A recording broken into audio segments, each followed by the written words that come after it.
In August 1947, the British left India after more than 300 years. British India was partitioned into two independent nation-states, India and Pakistan. India was to remain secular with a Hindu majority. Pakistan was to have a Muslim majority. This is the story of how two countries were carved up in haste by British colonists and how this led to one of the largest human migrations in history. An estimated 15 million people were uprooted as Muslims began trekking to East and West Pakistan, while Hindus and Sikhs went the other way. Between 1 and 2 million people lost their lives due to large-scale religious violence, starvation, and disease. More than 75,000 women were raped or abducted. But how did this religious hatred spark so much violence? To understand this, we have to look at Britain's rule of India. Tensions between Hindus and Muslims did exist before the British Raj was established, but many Muslims, Hindus and Sikhs also coexisted peacefully. When the British came to rule, they used a now infamous strategy of divide and rule.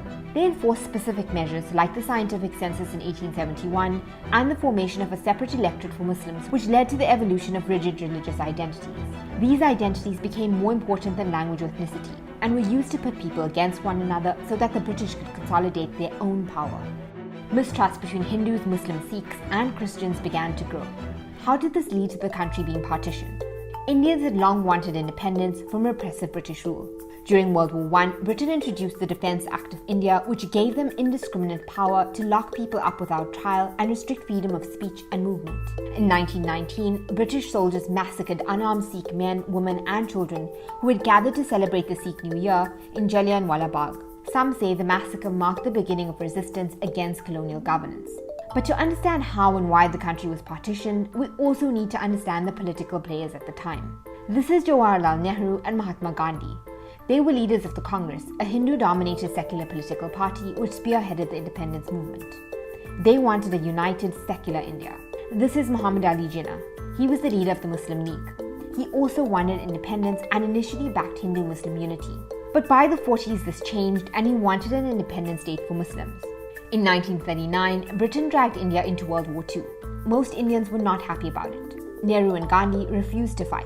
They initiated the 1942 Quit India movement, a movement to have the British leave India entirely that resulted in nationwide protests against British rule. In 1943, famine hit Bengal. Up to 3 million people lost their lives, and many Indians believe that the famine was caused by colonial exploitation. At the end of World War II, Britain was cash-strapped. They realized they couldn't afford to run India much longer. They decided they would withdraw from the subcontinent but didn't put a date on it. With talk of a transfer of power, tensions ran high in the country. Muslims were concerned that they would be vulnerable in a Hindu-majority country. Hindus, on the other hand, didn't want the country to be broken up.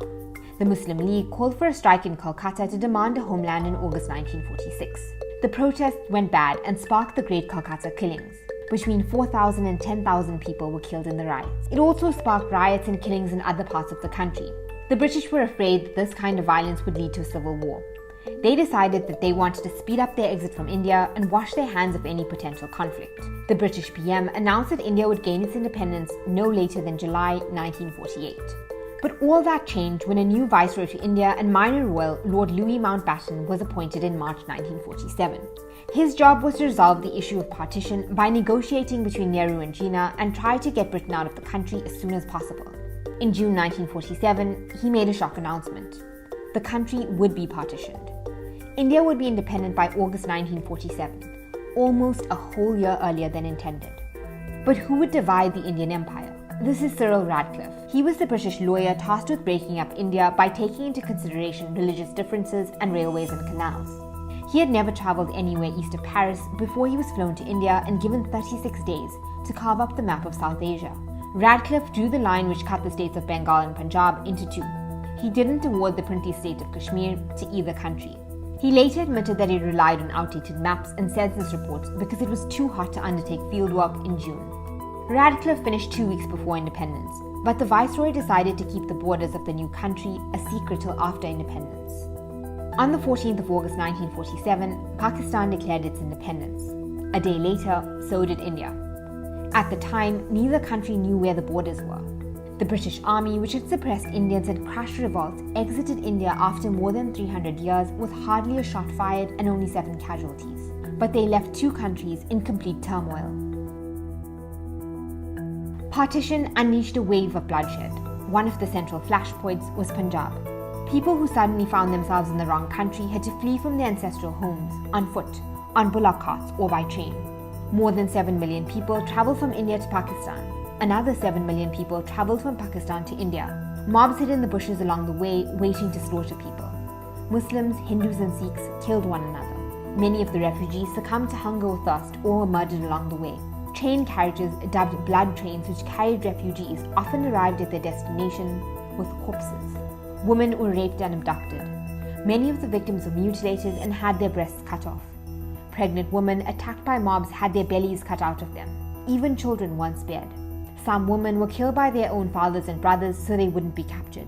Other women committed suicide by throwing themselves into wells to avoid abduction and preserve their honor. Homes and businesses were looted and burnt down. Some have likened the horrors of partition to the Holocaust. Refugee camps were set up in India and Pakistan to try to house the millions of refugees. But many more people lost their lives because of the poor conditions and disease in the camps. The massive and sudden migration changed the demographic of South Asia forever. Almost all Hindus fled cities like Karachi, which were populated with just under 50% of Hindus before partition. More than 300,000 Muslims were forced to flee Delhi alone, the capital of independent India. Partition separated thousands of families. More than 70 years later, many families are still divided.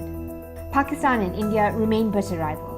They have fought 3 wars over Kashmir and one over East Pakistan, which eventually became Bangladesh. Today, there are still disputes over water and borders. More than 7 decades later, more than 1.6 billion people still live in the shadow of partition.